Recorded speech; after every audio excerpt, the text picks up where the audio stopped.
Hello friends. In this episode, we are going to talk about the sense of screen directionality, which means that where the character should look and how to create the space for the audience. We know that films are shot on a 2D plane. That is, whatever we are watching in front of us are on a plane. That is, we do not have a relationship between the character and the space behind, or even the character and the camera, the space that is in between these two elements.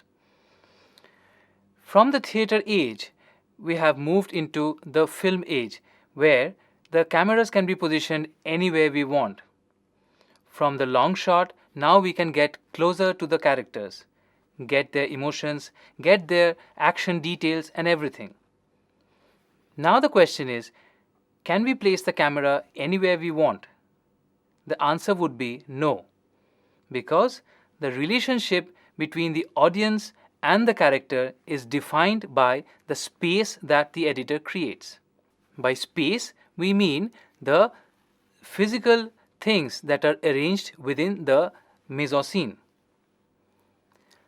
What are the rules that guide the creation of space for the editor?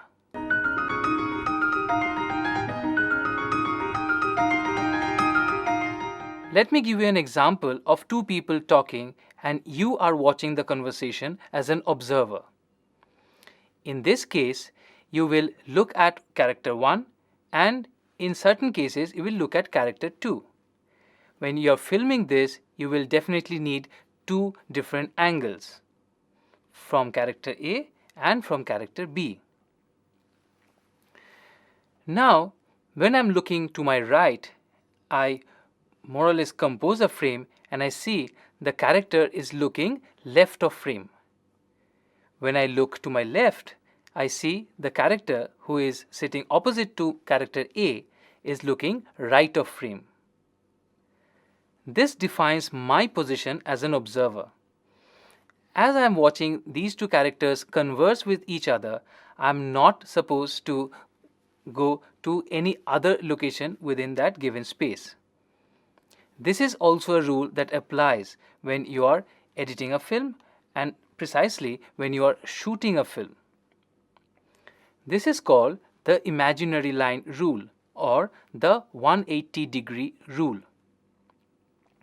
The 180-degree rule states that if you are shooting two characters from a particular position and if there is a line that is drawn between the two characters, then you are not supposed to cross the line and go to the other side. So if we have two characters A and B and we have a line joining these two characters, all that can be shot should be from this side. I can't go onto the other side of the imaginary line. If we at all cross the imaginary line, it is called crossing the line. Let us see an example from the film Godfather. This is not the original sequence. I ask you for justice. That is not justice. Your daughter is still alive. Let him suffer then, as she suffers. How much shall I pay you? As now you have seen the sequence, you will see that both the characters are looking right of frame. If you see this as an audience I mean that if you see this as a normal audience without knowledge of filmmaking, you will feel uncomfortable. That is, you will feel the shots are placed and they are not seamlessly falling in place. This is happening because the shots are defying the rule of space. In other words, it is not following the rule of 180 degree.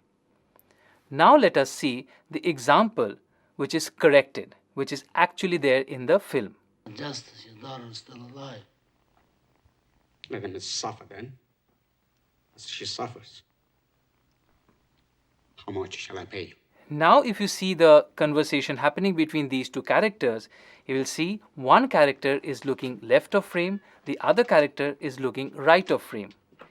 Here, if you watch this sequence as a normal audience, you will feel the space. You will feel that this person is actually looking to the other person and they are conversing with each other.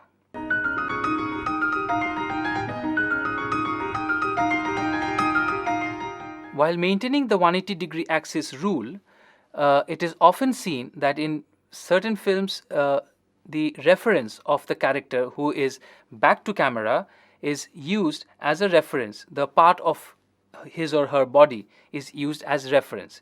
This is called an OTS, or over the shoulder shot. An OTS again makes it more comfortable for the audience to relate to the space. So if the OTS of character A is placed, the shoulder is placed right of frame, the counter shot will have the OTS left of frame.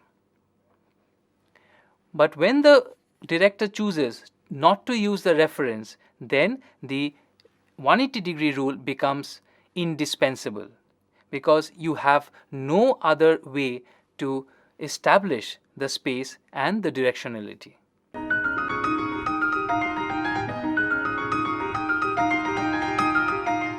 Many film directors like Ozu have opted to use the on the axis position of the camera on the imaginary line, which means the camera assumes exactly the position of the character, which is the end of the imaginary line.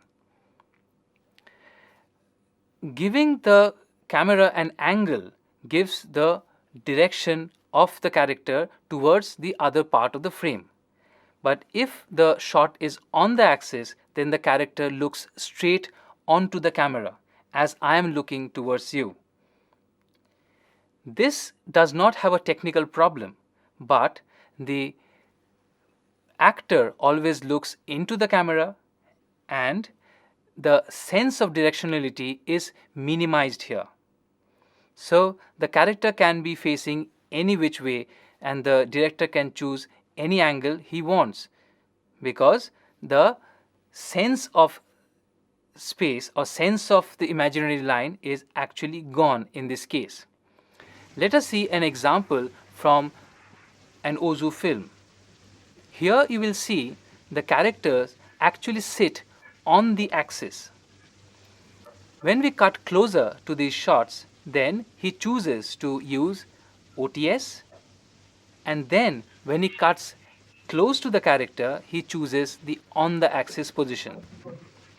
Although if you look very carefully, the look is not straight into the camera but a little pointing towards left and right respectively, but it's almost on the axis.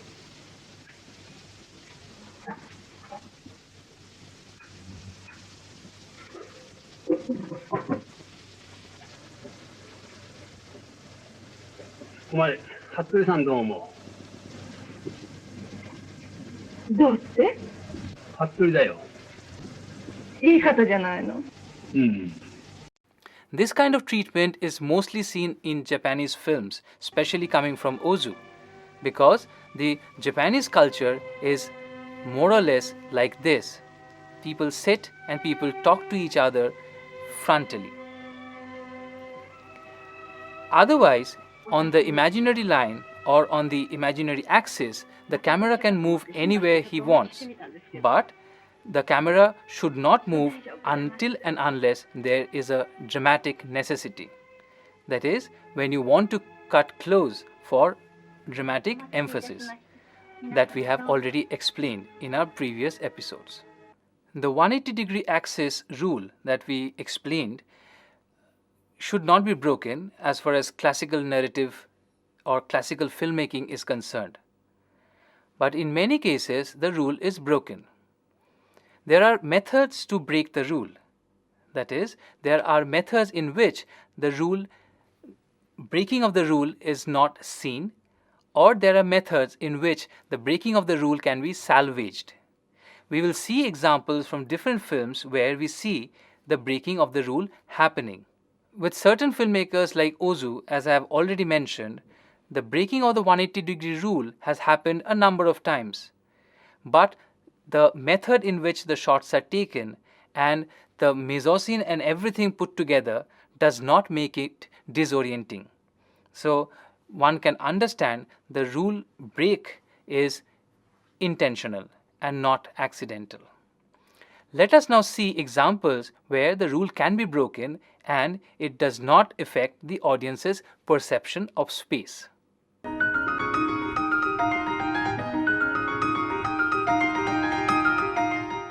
The first one is let the audience know you are crossing the line. In the first sequence of the film Godfather, we will see when the two characters stand up, they actually cross the 180-degree line. In this example, we'll see that the camera observes Someday, the entire movement and these two characters shift their position from left to right to right to left, and we have arrived at a different axis position. Since the audience has gone through this entire experience of changing positions, it does not affect the feeling of the space. So this is a valid cinematic treatment. The rule is also broken in cases the action becomes dominant. Let us again see the first sequence of Godfather, where the character sitting opposite to Godfather stands up and walks up to Godfather and whispers something in his ears. The shot that follows is actually a violation of the 180-degree rule, but this happens on a dominant action. The action of that person getting close to Godfather's ears and whispering something. In this case, the shift of axis does not really disorient. Technically speaking, this is wrong, but this does not affect the audience. It becomes more entertaining and more informative as a cut. So this is valid. The 180-degree rule may be broken in certain situations where it was not possible for the director to stick to the axis that he was shooting on. In certain other cases, it may also happen that it was accidental. In both cases, the editor has to solve the issue. In this case, in certain examples, we see that an insert has been used in between to prevent the audience from noticing the jump in axis. The audience is always not attentive enough to understand that the axis has actually changed.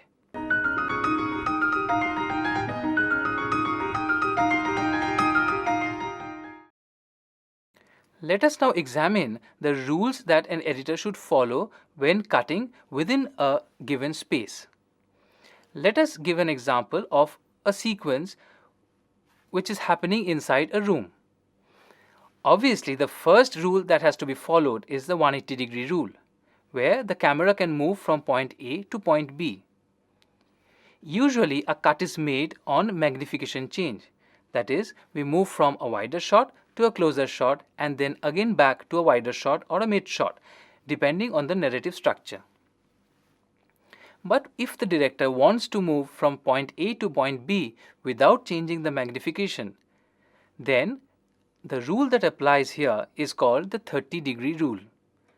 The 30-degree rule says that the shift of position from point A to point B should be at least 30 degrees with respect to the character that is being shot, which actually implies that the image that is formed by maintaining this rule is different enough from the previous shot.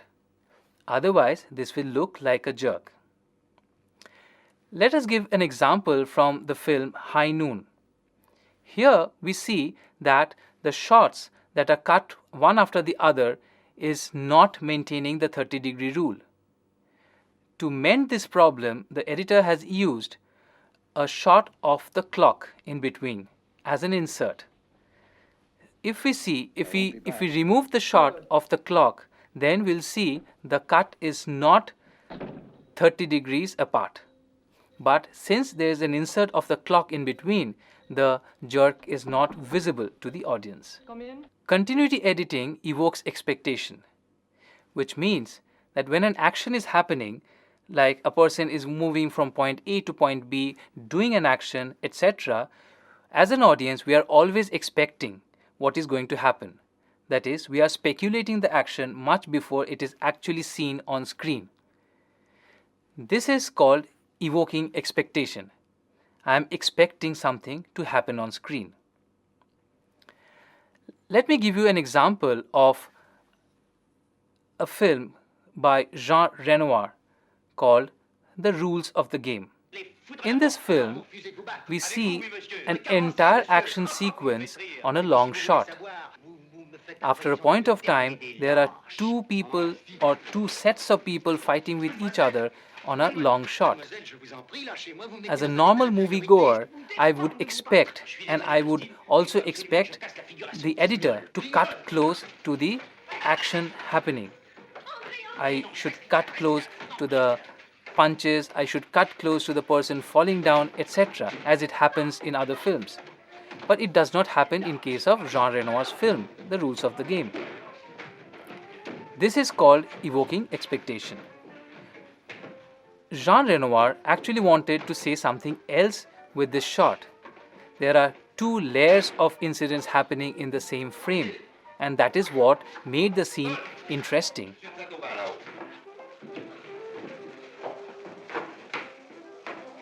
Another example can be given from the film Godfather, the first party sequence, where the cameraman was caught clicking pictures. The cameraman was thrown out of the party, and the person who dragged him outside threw the camera and broke it. A normal moviegoer will definitely expect a cut here.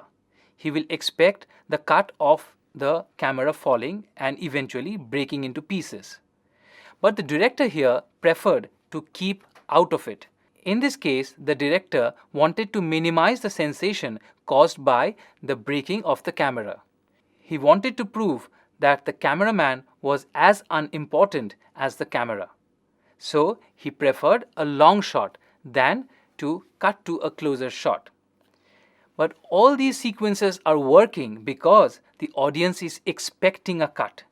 Since he is not getting the cut that he wants, he is trying to infer different narrative styles, different character politics, and so on and so forth.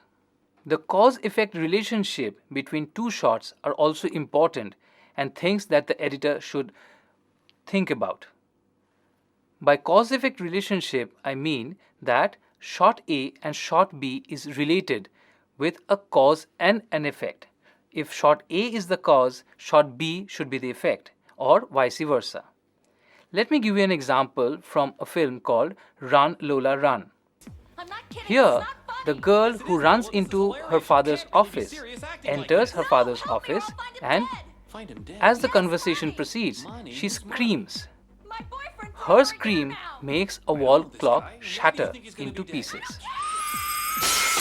I would say the shot of the girl is the cause, where she's shouting, and the effect is the breaking of the glass of that particular wall clock. That is the effect. The effect is that the clock shattered into pieces.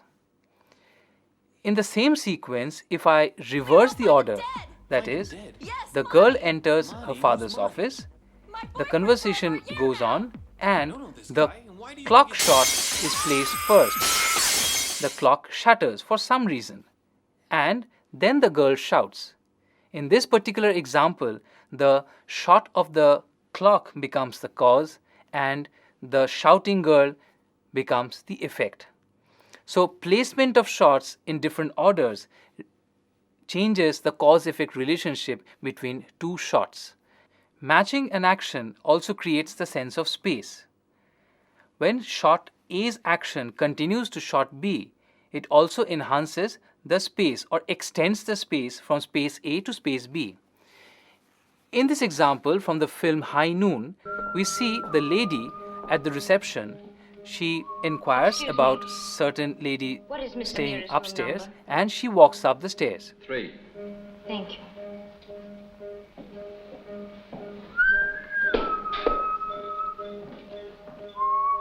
The next shot is taken from upstairs and the lady is entering frame and she walks up the stairs and enters the door. Considering High Noon was shot entirely on a set, we can assume that there was no upstairs. But the set was constructed and the shots were taken in a way so that it looks like she actually moved up and to the first floor and entered the door. This is becoming believable because the action matches from shot A to shot B. Matching action also creates off-screen space. In a particular example from the film Return, we see that a group of boys are playing on a diving board and one of them dive from that board and enter the water.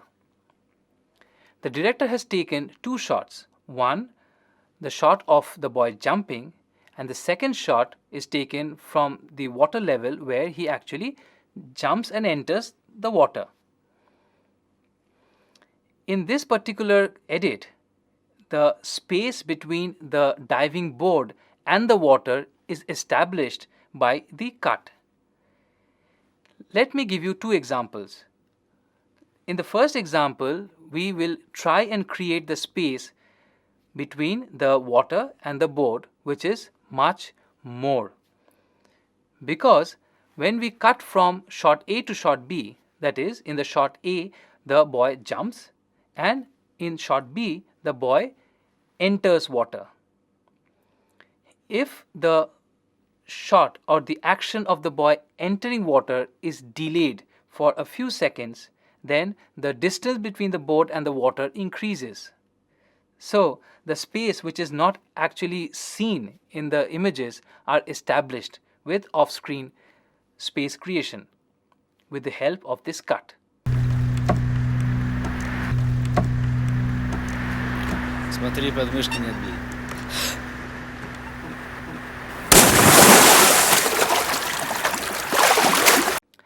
In the other example, which is actually the real example, where the boy dives from the diving board and enters the water immediately, which means that the distance between the board and the water is not much. With these examples, we can actually infer that the distance between the board and the water can be manipulated with your editing points. While talking about screen directionality, the main thing that comes in an editor's mind is the eyeline match. Eyeline match is said to have happened when the character is looking at the other character's eyes or certain elements. Let us see an example from the film High Noon again, where the character looks up and we have the shot of a clock. In this particular cut, if we see, the character who looks up looks above the camera position. That is, he is looking at something which is higher than him. This is followed by a shot of the clock which is taken from a low angle. That means that the thing, or the clock in this case, is being watched by somebody who is standing below the level of the clock. This is basically called eyeline match. We also have another example from the film High Noon, where the lady who is near the reception area looks up and we have an eyeline match with the character who is standing on the staircase. In both cases, the look of these characters match as required. Eyeline match as a method of storytelling was profusely used in the film called Rear Window by Alfred Hitchcock. In this film, an entire sequence of shots were placed on the basis of eyeline match. If you see the sequence of the telephone conversation that is happening between our protagonist and the person on the other side of the telephone, and the person is looking at the building just opposite to his, he is looking at different areas of the frame, and as he looks up, we have one family. As he looks down, we have another family, and as he looks straight, we have another family. So all these things establish that these families are placed on the other side of the house, and they are either from the first floor, second floor, rooftop, etc. All these things are happening naturally because the eye-line match is defining the space for the audience. Did I get the wrong day? No. No, wrong week. Next Wednesday, I emerge from this plaster cocoon. Oh, that's too bad, Jim. Well, I guess I can't be lucky every day. Forget I called. Yeah, I sure feel sorry for you, Gunnison. Must be rough on you thinking me wearing this cast for another whole week. Well, that 1 week is going to cost me my best photographer. And you a big assignment. Well, where? Well, there's no point even talking about it. No, come on, where? Cashmere. Got a code tip from the bureau chief this morning. The place is about to go up in smoke. What did I tell you? Didn't I tell you that's the next place to watch? You did. Okay, when do I leave? Half hour? With that cast on? You don't. Oh, stop sounding stuffy. I can take pictures from a Jeep or a water buffalo if necessary. You're too valuable to the magazine for us to play around with. I'll send Morgan or Lambert. Morgan or Lambert, that's fine. I get myself half killed for you, and you reward me by stealing my assignments. I didn't ask you to stand in the middle of that automobile racetrack. You asked for something dramatically different. You got it. So did you. Goodbye, Jeff. Now, wait a minute, Gunnison. Now, you've got to get me out of here. 6 weeks sitting in a 2-room apartment with nothing to do but look out the window at the neighbors. Bye, Jeff. Now, Gunnison, if you don't pull me out of this swamp of boredom, I'm going to do something drastic. Like what? Like what? I'm going to get married, and then I'll never be able to go anywhere. It's about time you got married, before you turn into a lonesome and bitter old man. From these examples, we can say that storytelling is all about editing. Editing actually narrates the story from one image to the other. Let me give you another example from the film Return. In this case, we have 2 shots. One is the boys are jumping from the board into the water. And we have another shot of the camera exploring the deep. These 2 shots can be placed in 2 different ways. One is where we place the shot of the underwater sequence before the boys dive. This will narrate a story in a way that there is something underwater who is waiting for the boys to jump into the water, and something else is going to happen.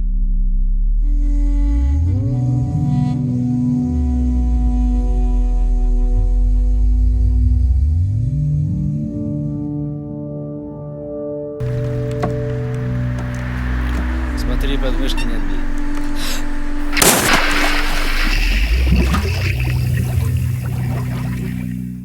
The other option is, let us place the diving shots first and then have the underwater sequence. In this case, the story changes. The story would be now that the boy jumped into the water and he is now exploring the deep, because now the shot of the underwater sequence becomes the POV of the boy. So in this episode, we saw how editing can change the narrative of a film.